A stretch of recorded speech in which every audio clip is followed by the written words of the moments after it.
Please give an energetic and warm welcome to the one and only Jaya Kishori ji.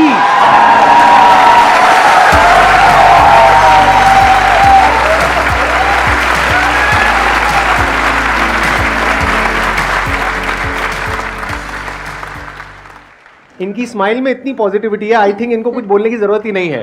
अगर ये पूरे session में यहाँ पर सिर्फ बैठ करके स्माइल करती रहे तो आई थिंक ये सेशन बहुत अच्छा हो जाएगा। इनका एक मोटिवेशनल चैनल भी है, इनफैक्ट आपकी कुछ वीडियोस देख करके मैं खुद मोटिवेट हुआ हूँ, and I am not kidding.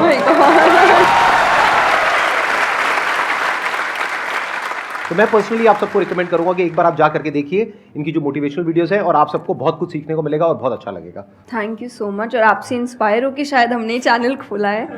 तो मुझे तो लग रहा है मुझे मिल गया उसका अवार्ड कि आप उसको देखते हैं और सुनते हैं। थैंक यू सो मच, बहुत बड़ी बात है ये। यूट्यूब पे या इंटरनेट पे देखना एक अलग होता है, और जब आप फिजिकली वो चीज़ को फील कर सकते हैं, एक्चुअली एक ऑरा होता है, एक वाइब होता है, वो आपको फेस टू फेस ही मिल सकता है।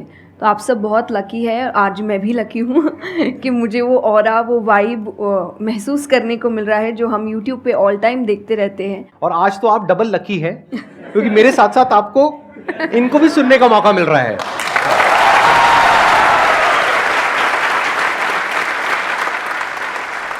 आपके मन में जो भी क्वेश्चंस है, जैसे भी क्वेश्चंस है, आप इनसे पूछ सकते हैं। First of all, thank you very much for giving me this opportunity. I want to ask you कि like आपने ये क्यों चूज़ किया कि you want to go into spirituality, कि मुझे इस चीज़ में ही जाना है? To be very honest, मैंने चूज़ नहीं किया था, इस स्थान ने मुझे चूज़ किया था, क्योंकि मैंने शुरुआत 6 साल की उम्र से की थी।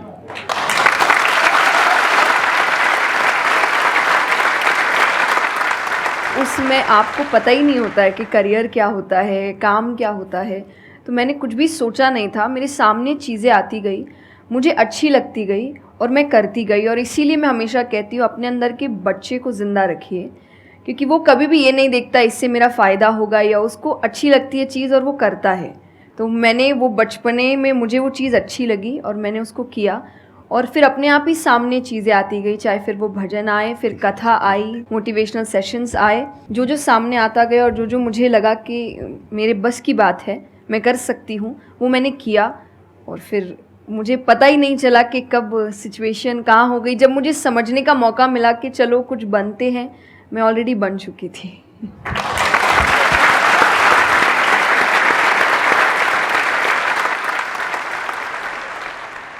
मेरा क्वेश्चन कंसंट्रेशन पावर को लेके है, या दूसरी तरह से बोल सकते हैं अवेयरनेस को लेके। जैसे किसी भी काम पे जो ध्यान लगाने की कैपेबिलिटी होती है वो डिफ़र करती है पर्सन टू पर्सन। मुझे पूछना था क्या कोई इसका बायोलॉजिकल बेसिस भी है, या सिर्फ प्रैक्टिस पे डिपेंड करता है कि किसी की प्रैक्टिस थोड़ी कम है और किसी की ज़्यादा? कई ऐसे एक्सरसाइजेज है जो आपको हेल्प करती है कंसंट्रेशन के लिए।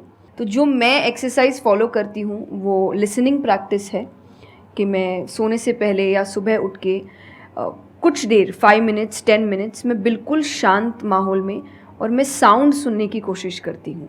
और ऐसा माना जाता है कि जिस दिन आपको 5 से ज़्यादा साउंड सुनने लग जाए, और 5 का मतलब हुआ कि ऐसा नहीं कि आपके घर में टीवी और मिक्सी और सब चल रहा है तो आप कहे कि अरे भाई 5 साउंड सुनाई दे दिए, नहीं। जब शांति हो तो वो एक बहुत अच्छी प्रैक्टिस है जो आपके दिमाग को हेल्प करती है किसी एक चीज़ पर ध्यान लगाने के लिए।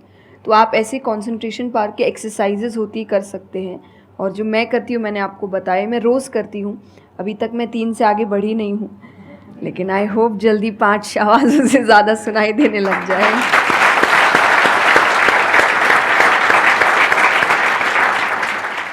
बचपन से जो आपने किया अभी तक वो तो मैटर करता ही है। फॉर एग्जाम्पल, अगर आप बचपन से ही सिर्फ कंप्यूटर पर ही अपना टाइम पास कर रहे हो या मोबाइल पे, जो आजकल बड़ा कॉमन हो गया है, तो आपकी जो कंसंट्रेशन पावर है वो पैसिव वे में तो अच्छी होगी। यानी कि अगर कोई कंटेंट है उसको आप कंज्यूम कर रहे हो तब तो आपका माइंड वहां पर लग जाएगा, लेकिन जब खुद ध्यान लगाने की बारी आएगी तो आप नहीं लगा पाओगे। एक्टिव कंसंट्रेशन आप नहीं कर पाओगे। और वही आपका क्वेश्चन है कि जो अपनी एक्टिव कंसंट्रेशन पावर है उसको कैसे बढ़ाया जाए, यानी कि आप जब चाहे, जहां चाहे, जितनी देर के लिए चाहे उतनी देर के लिए अपना ध्यान लगा सके, और जब चाहे वहां से ध्यान हटा सके। इसी को कहेंगे ना कि एक्चुअल में आपका जो ध्यान है वो आपके कंट्रोल में है।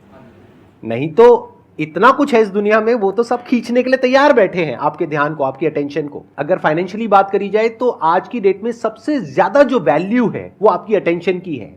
जितनी भी कंपनीज हैं उनके लिए सबसे इंपॉर्टेंट है आपकी अटेंशन। अगर आपकी अटेंशन आपके हाथ से निकल जाती है और उनके हाथ में चली जाती है तो वो हो जाएगा जो वो चाहते हैं, यानी उनको प्रॉफिट हो जाएगा, आपको नुकसान होता है हो जाए। तो अब सवाल उठता है उसको कैसे बढ़ाया जाए। चेस बहुत अच्छा तरीका है उसको बढ़ाने का। स्पोर्ट्स से आपकी कंसंट्रेशन पावर बढ़ती है। जैसे मुझे बैडमिंटन बहुत पसंद है, तो बैडमिंटन में सारा ध्यान कहां पर होता है? शटल के ऊपर, और कोई थॉट माइंड में आ ही नहीं सकता, क्योंकि अगर वो आया तो शटल से आपका ध्यान हट गया और आप हार जाओगे। तो sports is another way of doing it. उसके अलावा जैसे इन्होंने बताया लिसनिंग, अगेन वेरी पावरफुल। बहुत तरह की साउंड्स हैं, बहुत तरह की वाइब्रेशंस हैं इस यूनिवर्स में, बट हमारा ध्यान नहीं है उसकी तरफ। कुछ ग्रॉस है, कुछ सटल है। तो जैसे जैसे हम सटल जाते हैं तो ऐसी बहुत सारी वाइब्रेशंस हमारी पकड़ में आती है जो नॉर्मली लोगों की पकड़ में नहीं आ पाती है। क्यों? क्योंकि उनका ध्यान दो जगह पे होता है, या तो इस दुनिया में जो कुछ हो रहा है वहां पे होता है, या फिर अंदर जो थॉट चल रहे होते हैं वहां पे होता है। इसके अलावा और कहीं नहीं होता है। तो उन वाइब्रेशंस को सुनने के लिए हमको कानों की भी जरूरत नहीं है। इवन विदाउट योर ईयर्स, अपने कान बंद करके भी आप सुन सकते हो उन साउंड्स को। तो शुरुआत वहां से करो, धीरे धीरे आप देखोगे आपका जो ध्यान है वो आपकी पकड़ में आने लग जाएगा।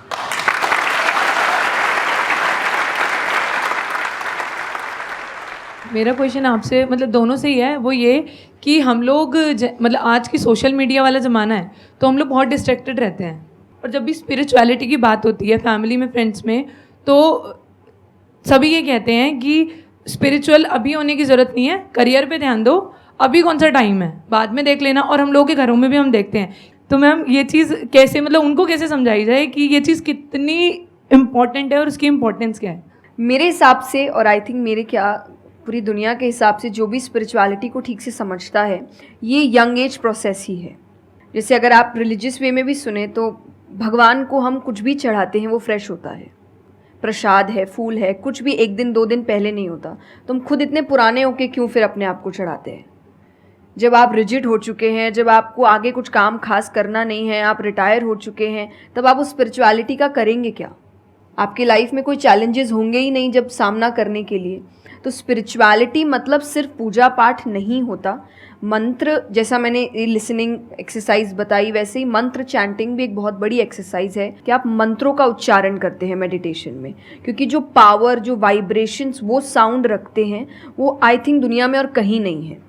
तो वो आपके करियर के लिए, कंसंट्रेशन पावर के लिए, कॉन्फिडेंस के लिए, मेमोरी पावर के लिए, सबके लिए बहुत अच्छा है। तो आपको यही समझाना है कि आप स्पिरिचुअलिटी का मतलब, एक तो पहले ये पर्सपेक्टिव हटा दें कि हम सब त्याग देंगे, हम सब छोड़ देंगे। ऐसा कुछ भी नहीं होता। गीता जी में स्पिरिचुअलिटी का ज्ञान उसको दिया गया है जिसको आगे जाके राजा बनना है, अर्जुन को। उसके पास क्या लग्जरी नहीं है, राज्य नहीं है, पैसा नहीं है, क्या नहीं है। तो अध्यात्म का मतलब कभी भी नहीं होता सब कुछ छोड़ देना, सबके बीच रहना है, पर इस तरीके से रहना है कि वो आप पर हावी ना हो हर चीज़। यही आध्यात्म है, यही स्पिरिचुअलिटी है कि बाहर की चीज़ें यहाँ ट्रबल ना कर सके, बस इतना ही करना है।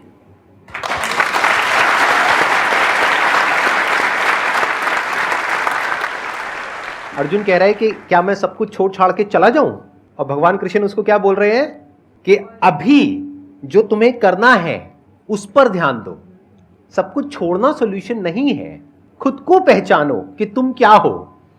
जो प्रॉब्लम की पूरी जड़ थी वहां पर वो ये थी कि अर्जुन भूल गया था कुछ देर के लिए कि वो एक्चुअल में कौन है, जैसे हम भूल जाते हैं। तो भगवान उसको याद दिलाने का काम कर रहे हैं कि तुम एक योद्धा हो, तुम्हारा काम है लड़ना धर्म के लिए। तो भगवान उसको वो ज्ञान दे रहे हैं। ऐसे ही अगर आप एक स्टूडेंट हो तो आपका काम क्या है? पढ़ाई करना।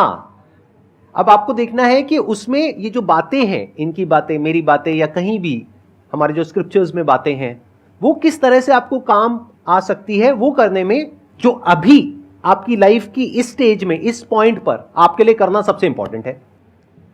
तो स्पिरिचुअलिटी दो तरीके की हो गई। एक वो जो आपको भटका रही है, यानी कि वो लोग जो खुद अच्छे से नहीं समझ पाए स्क्रिप्चर्स को, वो आपको क्या कहेंगे कि सब कुछ छोड़ दो।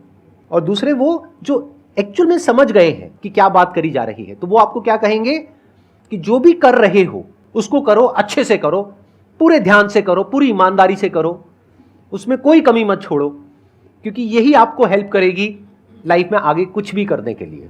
अगर आज आप अपने काम को ढंग से नहीं कर पा रहे, तो कल अगर स्पिरिचुअलिटी में आपको कोई इंक्वायरी करनी है, स्क्रिप्चर्स को समझना है, क्या वो आप ईमानदारी से कर पाओगे? आप अगर अपना काम ठीक से कर रहे हैं, आपके इंटेंशंस अच्छे हैं, आप ऑनेस्ट हैं, आप पेशेंस रख रहे हैं, आप स्पिरिचुअल हैं।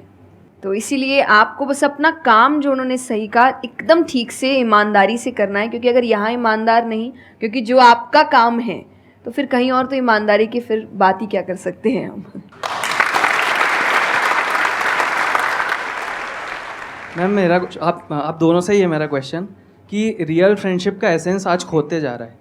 हम सैटरडे संडे को पार्टी तो कर रहे हैं फ्रेंड्स के साथ, लेकिन जब रियल फ्रेंडशिप का टेस्ट होता है तो most of the friends fail हो जाते हैं, और हम भी फेल हो जाते हैं उसमें अपने दोस्तों। हम ये तो भूल जाते हैं कि वो हमारे दोस्त नहीं है अच्छे, तो हम भी तो नहीं हैं।